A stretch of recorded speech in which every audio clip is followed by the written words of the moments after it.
A show based on the facts, honesty, the man, the myth, the legend.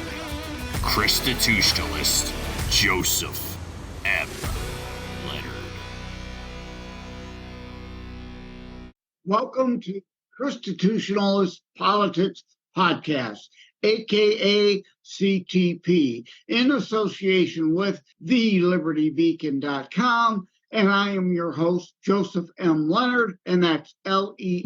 CTP is your no muss, no fuss, just me, you, and occasional guest type podcast. I really appreciate you tuning in. As Graham Norton would say, let's get on with the show.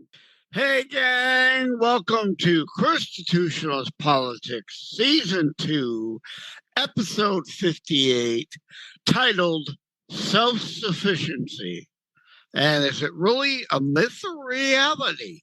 But before I get into that, I want to address that maybe it's just me being a little self-conscious, but I had a tooth pulled a while ago, and I still feel like I'm learning how to speak again. Like I'm slurring my speech. I feel like Sylvester from Sylvester and Tweety, suffering succotash. So, if indeed I'm not as clear in my speech and enunciation as I usually am, if you are indeed picking that up, that is the why. I got a hole here in the front of my mouth. A new hole there that I'm getting used to and trying to relearn how to talk. I actually think I'm better today than I was like last week, or definitely immediately following the tooth. It's like, I was so self-conscious about it then. At any rate, yep, got one of those in already early. For those of you, this might happenstance to be your first show. The at any rate, it's an ongoing running gag with the show. I am aware I'm doing it. I'm purposely doing it kind of as a joke now, a running gag. So indeed, at any rate, self-sufficiency, wrestling the notes, right? Again, I don't script, but yes, I do have notes. Is anyone really self-sufficient? Now, not to sound like Bill Clinton, but depends on what the definition of is. Right now, by self-sufficient, we all pretty much mean and accept as the common era definition that we are employed or whatever, we gainfully employed or own our own business. We have income coming in that we earn, merit. We work for it or have worked for it. In my case, I'm on disability. I'm upfront about that. I make no bones about it. Been paying into Social Security forever. Now I'm on Social Security disability. That is indeed an entitlement. All my working life, I paid into the system. I am entitled to get back from it, unlike welfare. There is no welfare tax. You don't pay into that. Unemployment, of course, your employers cover an unemployment tax to cover that. And of course, unemployment to hold it. Do you deserve it or not? Or were you fired for just cause, but you're getting it anyway? That in most people's mind would mean it's unearned, right? Medicare, again, is part of the FICA. You pay in, you are entitled to it back. Medicaid is not. It's a welfare system. And I was going to wait to go into this at the end, but I may as well do it now. I'm already kind of getting off the track from where I thought I'd be starting. Community versus communism. Community is biblical. Community is based on voluntary, to be our brother's keeper, widows and orphans. But the Bible also states a difference between the unwilling and the unable. We as Christians have zero obligation to the unwilling, only the unable. Communism, which supposedly is derived from community, not really, it's a bastardization. Communism, forced, edicts, dictates, not like community, personal responsibilities to our Lord and Savior as personally commanded to want to do those things, not forced to do those things. Community, charity, right? Widows and orphans, brother's keeper, taking care of others, local charities who know and understand the difference between the unwilling and the unable, as opposed to overall big government, communism, theft to redistribute, whether somebody is unwilling or unable, no distinction. So I could go on about that. I've talked about it in other shows, but let me get back to the self-sufficiency. Is anyone really, though, technically speaking, the absolute textbook definition of self-sufficient? I dare say no. I'm in a home. Did I build it? No. I don't have those skills. Somebody who has those skills and with access to capital to be able to build a house and then sell it to someone who then lives in it, or if you're a renter, self-sufficient, you're under somebody else's roof, obviously. The water. I don't have a well in the back of my house where I draw buckets for my water. No, the City of Wyandotte Municipal Services is a water, electric, and cable company. They extract water from the Detroit River, purify it, pump it through the pipes. I turn on my tap, there's water. So that alone, I think, and hope we all now get, is anyone really self-sufficient? That answer is no, absolutely not. Okay, what about Grizzly Adams, for those who will get the reference, the outdoorsy type, right? Grizzly Adams out in a public land forest, foraging and hunting for his own food, chopping down trees for his own shelter and fire. Is Grizzly Adams type self-sufficient?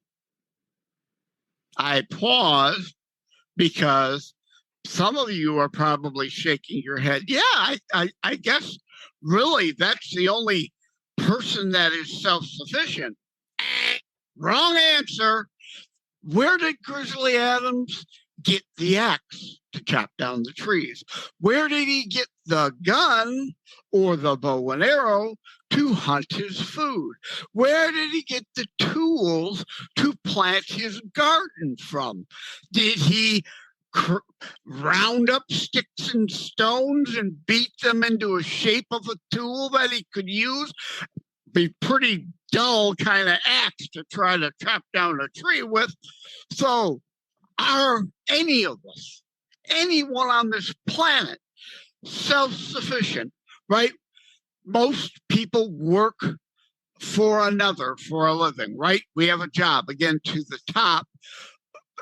if we have a job and we're earning, or we own a business and we're earning our own pay or profits, today's concept is that we are at least somewhat self-sufficient.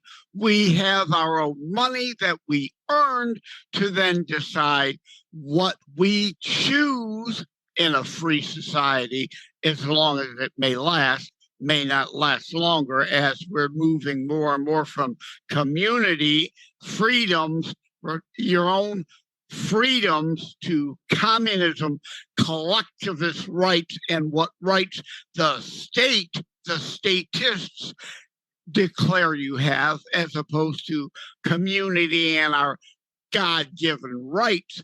So free to spend the money we earn on what we choose, which of course one would expect: the shelter, the home we live in, or the apartment building we live in, food and shelter, right, from monies we've earned. But again, that is kind of a quasi-modern political term definition of self-sufficiency that I myself have used, and hence the concept of this show, thinking through, well, indeed, in reality, we are all interconnected and interdependent on each other for other things, to help each other. That's the main point of the show. Now, if you own and operate your own business, did you build the building you're in? Did you borrow money to start your business?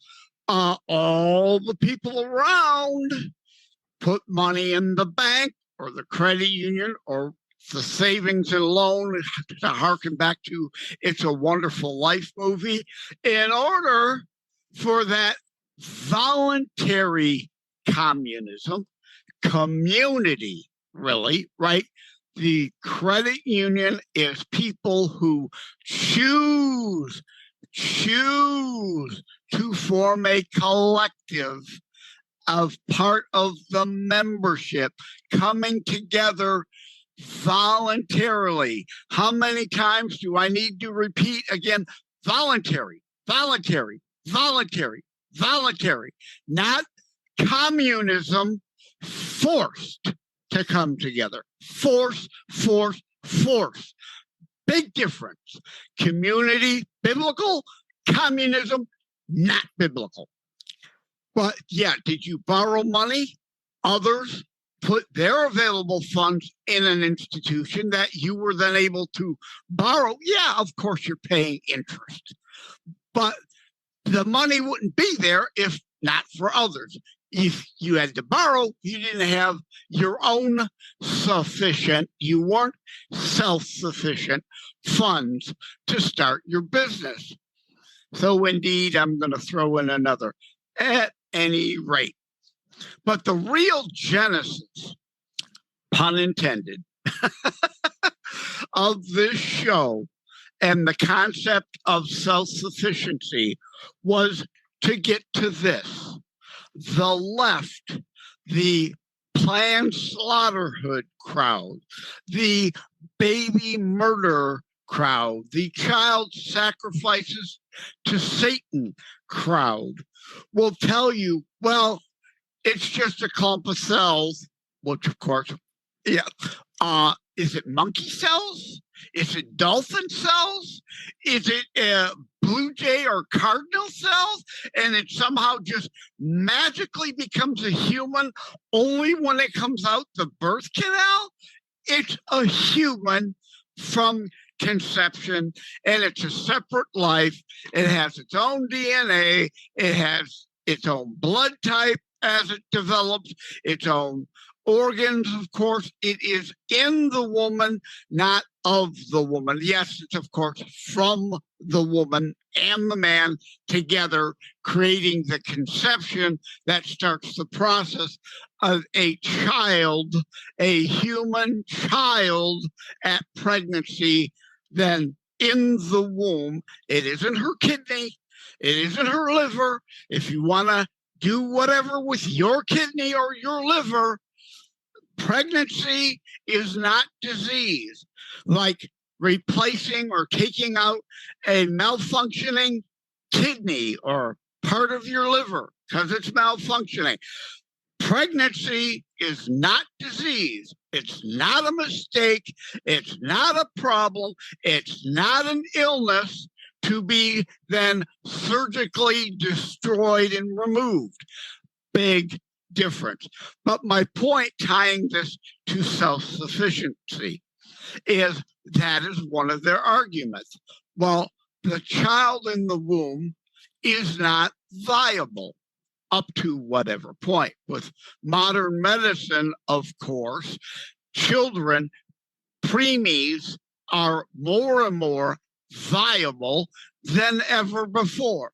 You've probably seen news reports of the supposed miracle child. Well, not really necessarily a miracle, but I guess the miracles of our modern abilities in medicine, if you want to deem it that, right?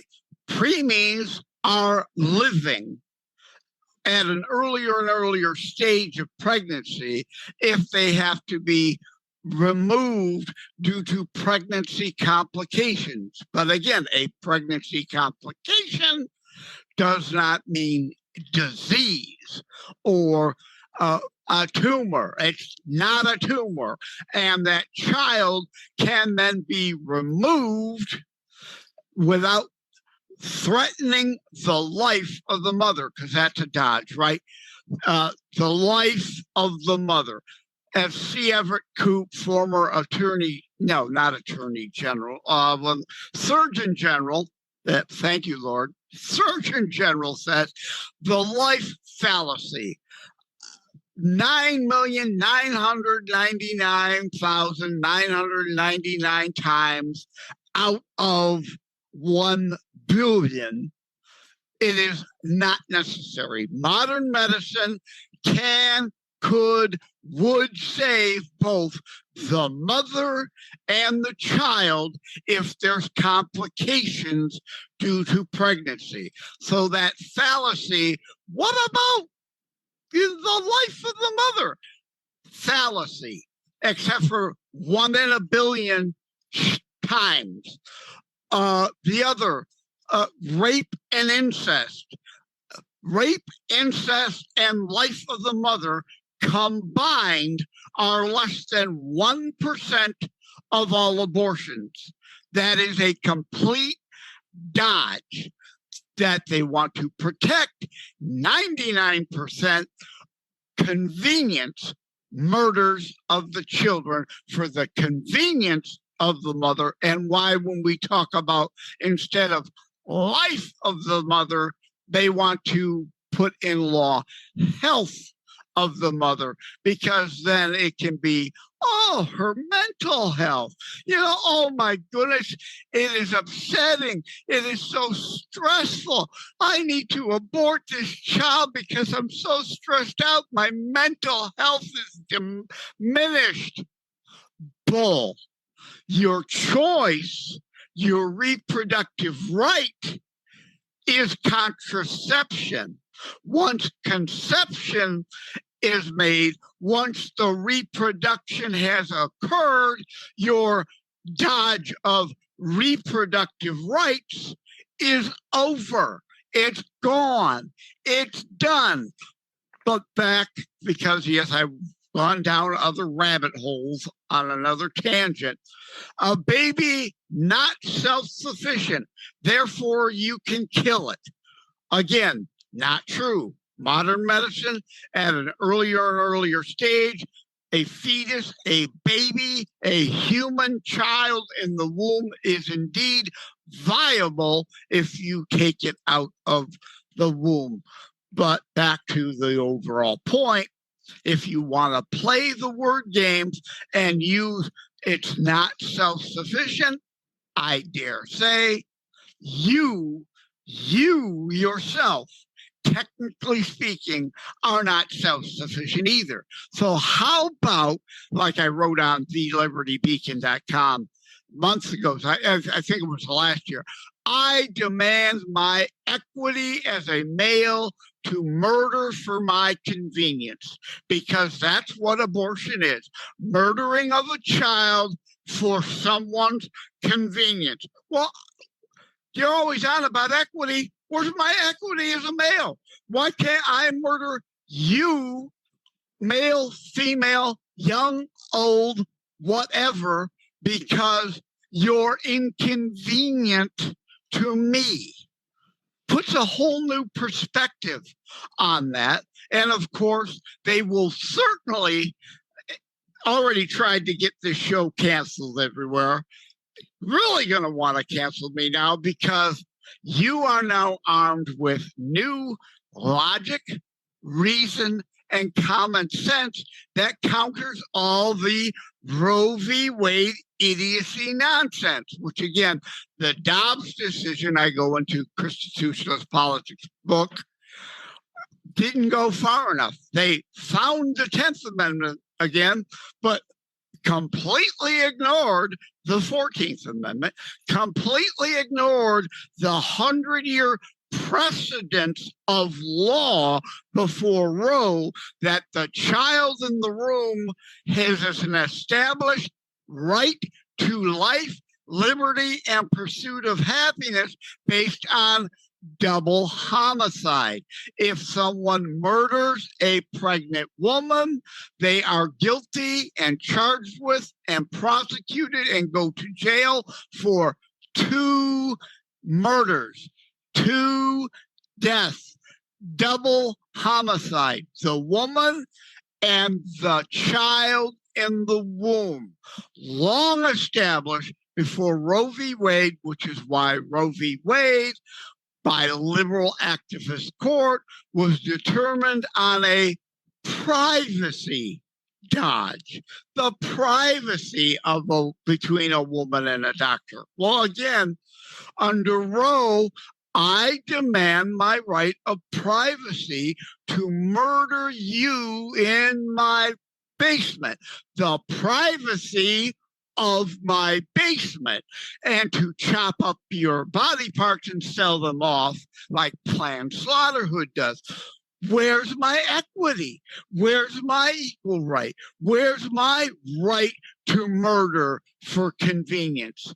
See, word games. We gotta use them, the same illogic, the same pretzel logic, the same twisting and spinning, which, of course, yes, at thelibertybeacon.com, in search, look up Joseph M. Leonard. If this is your first show, it looks like Leonard. It's not French. It's actually Polish origin.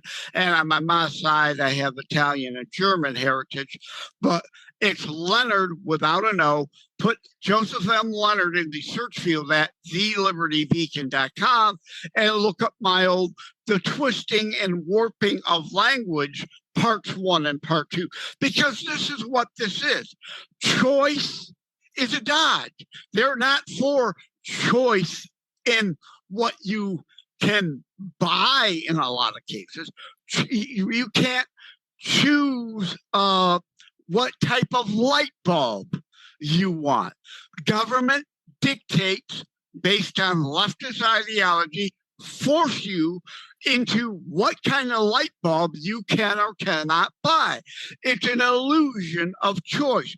Choice in this case is a dodge. It's a deflection. It's a twisting, warping of language and spin. Now, yes, again, to be fair, the whole light bulb thing, the incandescent bulbs were originally banned under G.W. Bush. That idiot, one thing I didn't appreciate him for, I appreciate him for some things, but I hold this against him. And I'm here in Michigan. Idiot representative out of Michigan, Fred Upton, put forth the bill that passed and Bush signed. It later got put off and put off and put off until Democrats, who were all for it, Republicans, many opposed it and got the delay.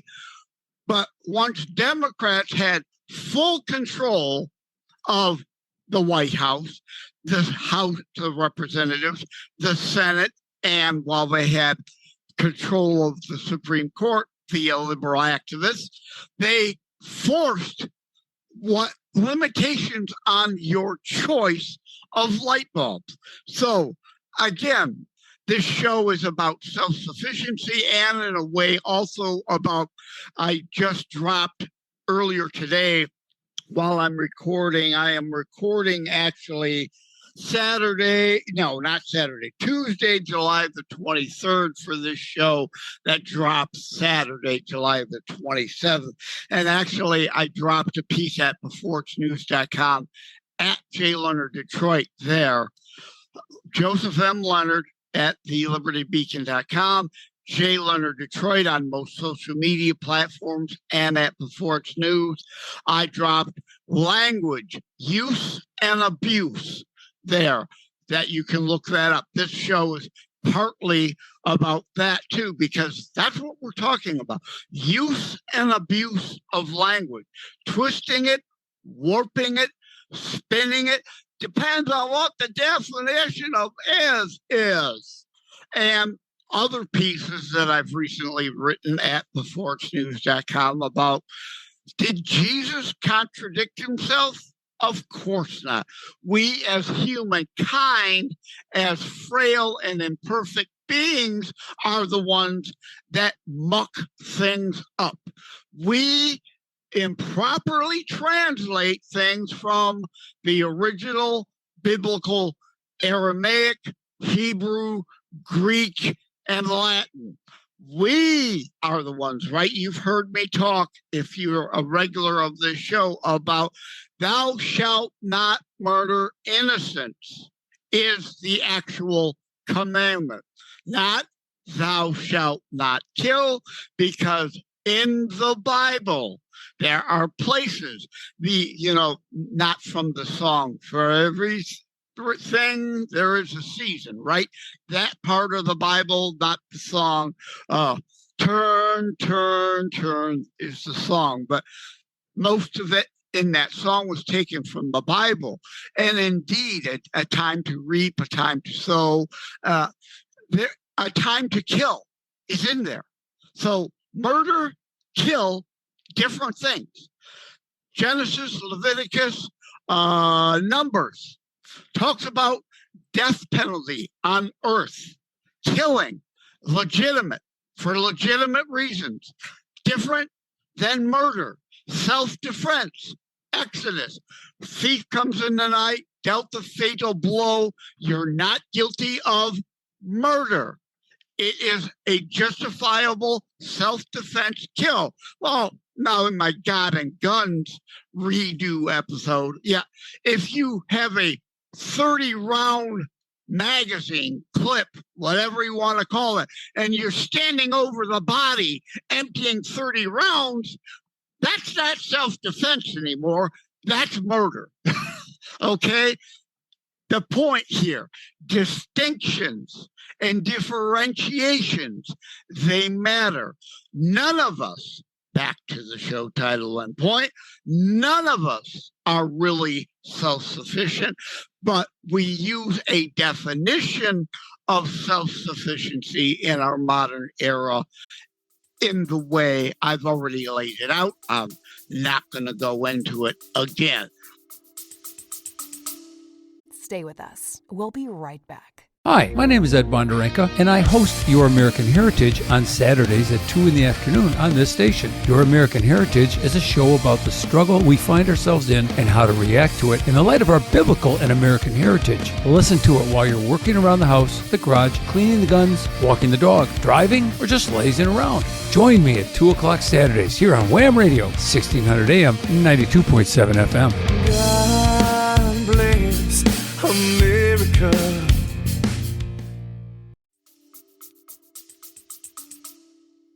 So indeed, to close it out, I think, I hope, I pray that the points have been made, and there are several, of course. Let me recap. Self-sufficiency, a modern definition versus the hard, fast, technical textbook definition. Nobody on this planet is actually self-sufficient, and the leftist dodge of self-sufficiency and the fallacy of choice regarding murdering babies in the womb and the like. And also, as side bonus, it all ties together. I've said it before, I'll say it again. Issues do not exist in a vacuum.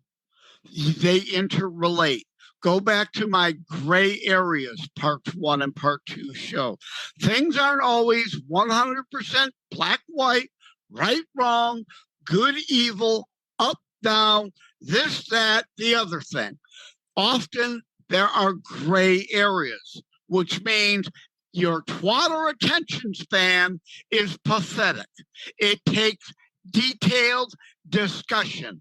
That headline, just give me the headline.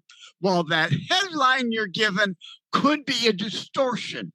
It could be spin, and you walk away with an incorrect assumption or conclusion based on a falsified, purposefully distorted headline that you thought was giving you the news, but isn't. It's about indoctrination and manipulation. Same thing with, oh, just give me a soundbite. You know what?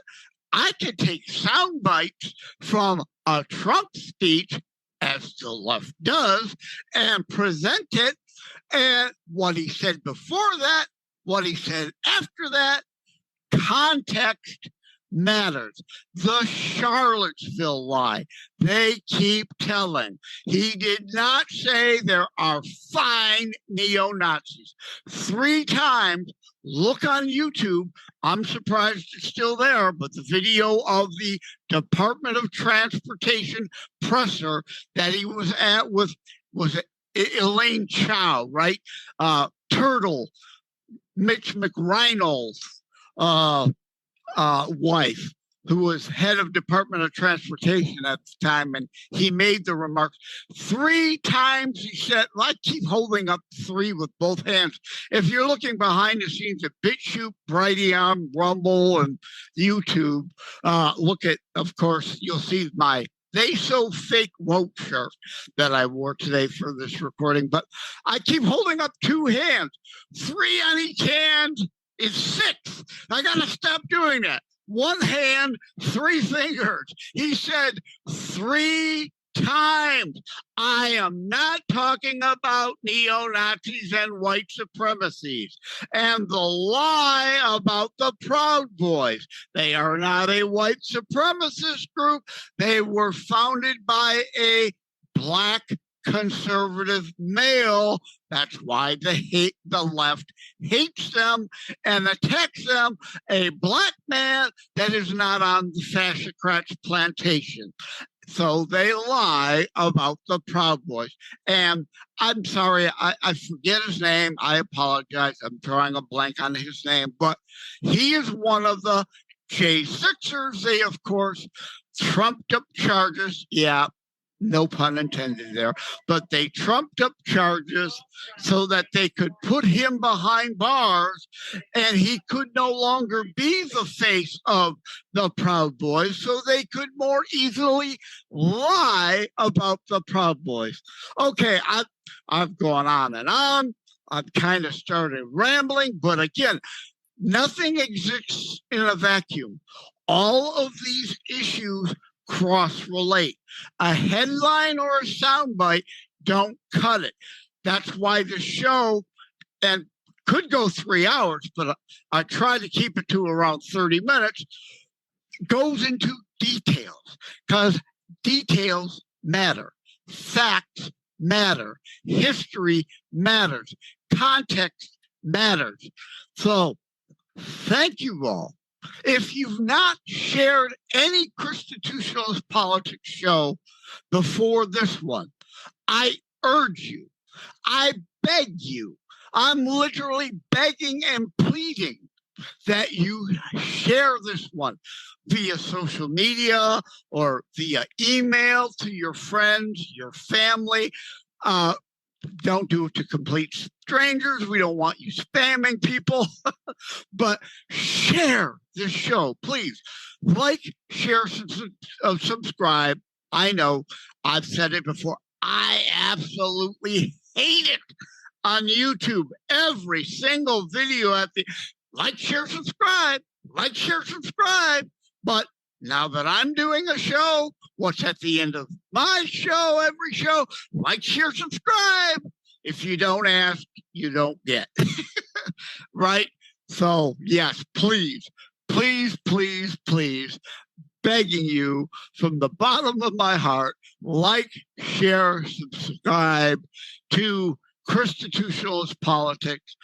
Become part of the ChristiTutionalist army and fight figuratively, not literally. We're talking a spiritual war. We're talking a verbal war. I had on William R. Gardner the other day. We've also talked with Michael Gardner, a.k.a. Savaged of Savaged Unfiltered, which you know I co-host with him a lot of his shows, who both wrote books. Michael's is Today's Modern Politics, Our Modern Civil War. I keep screwing up his title. It's something like that, Michael Gardner, but about the cold Civil War we're in. And William R. Gardner, blah, blah, blah. I'm going to screw up his name now, so let me check the notes because now I'm forgetting it. You know I'm good with faces, bad with names. William R. Douglas, his book, The Sum of All Our Anger, Civil War 2.0, kind of historical fiction like my Terror Strikes Coming Soon to a City Near You, but his deals in modern times, what will be in the history books, the issues we're dealing with now, looking back from a fictional future standpoint, where we are in a hot civil war dealing with historical issues of our times that might turn the Michael's version of cold civil war because of our issues and division into a hot civil war. So you will look forward to that show. I'm not exactly sure when the William R. Gordon midweek Wednesday special will drop. Again, I'm sorry that it seems like I'm rambling, but again, nothing exists in a vacuum. Issues correlate and correspond. To talk about one thing, you indeed sometimes have to talk about another thing as they relate. It's all part of the bigger, broader picture, and all things in context, like I talk about this show, ChristiTutionalist Politics, is about the whole Bible in full context. Context matters. Thank you all for tuning in. I really appreciate that you took the time out of your day or during your drive, if you're listening to and from work or to and from somewhere, or if you're sitting in your living room listening or walking your dog and listening via iHeart or Player FM, two of the three topmost platforms that people tend to listen to the show on, even though it's on 20 plus audio platforms, or sitting on your couch watching via BitChute, Brighteon, Rumble, or YouTube at Jay Lerner Detroit. Video channels if you want the behind the scenes video look. Again, thank you. I appreciate it. I want to try to remember I know I mentioned it in like the open or the close, I forget which, but I do appreciate, as I cut this out of the open, or was it the close? I forget now.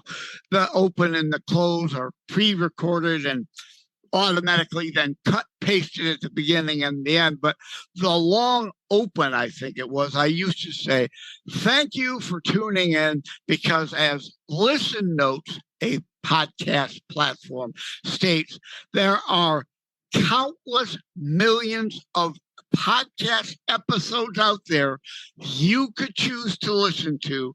I really, really, really appreciate you taking the time to listen to me and ChristiTutionalist Politics. And again, let me put on my parrot, right? Paul, I want a cracker. Like, share, subscribe. Like, share, subscribe. We got to keep a sense of humor or we'll go crazy. Got to laugh at ourselves or we have no business laughing at others. Again, thank you. Take care. I am really signing off this time. Take care. God bless. Please stay tuned for the pre-recorded outro and the usual parrot. Like, share, subscribe. God bless, everybody. Thank you for having tuned in for ChristiTutionalist Politics Show. If you haven't already, please check out my primary internationally available book, Terror Strikes, coming soon to a city near you, available anywhere books are sold. If you have locally run bookstores still near you, they can order it for you, or autographed copies are available online direct from me via terrorstrikes.info/shop. Be sure to check out more about today's discussion at thelibertybeacon.com, where my articles drop every Saturday. And let me remind, over time, the fancy high production items will come. But for now, for starters, it's just you as a very appreciated listener by me. All substance, no fluff, no fancy high production intro or inserts, at least yet, just straight to key discussion points. A show that looks at a variety of topics, mostly politics, through a Christian U.S. constitutionalist lens. So again, thank you from the bottom of my heart. Take care. God bless. Like and subscribe to ChristiTutionalist Politics Podcast and share episodes. We need your help to grow the show. Just wanted to give a brief shout out and thank you to all the folks on iHeartRadio and Player FM for being 2 in the top 3 platforms that my show, ChristiTutionalist Politics, is most often listened to. So thank you all. Take care. God bless. It is a myth that terrorism stopped during COVID. Unfortunately, mainstream media opted to prioritize pandemic hysteria over promoting all news. Terrorism continues. Simply hoping that it doesn't affect you is not a strategy. The new book, Terror Strikes, coming soon to a city near you, featured on The Author Show, is now available in paperback from bookstores, online, or as an ebook exclusively through Amazon Kindle. Terror Strikes, coming soon to a city near you by Joseph M. Leonard. Order today.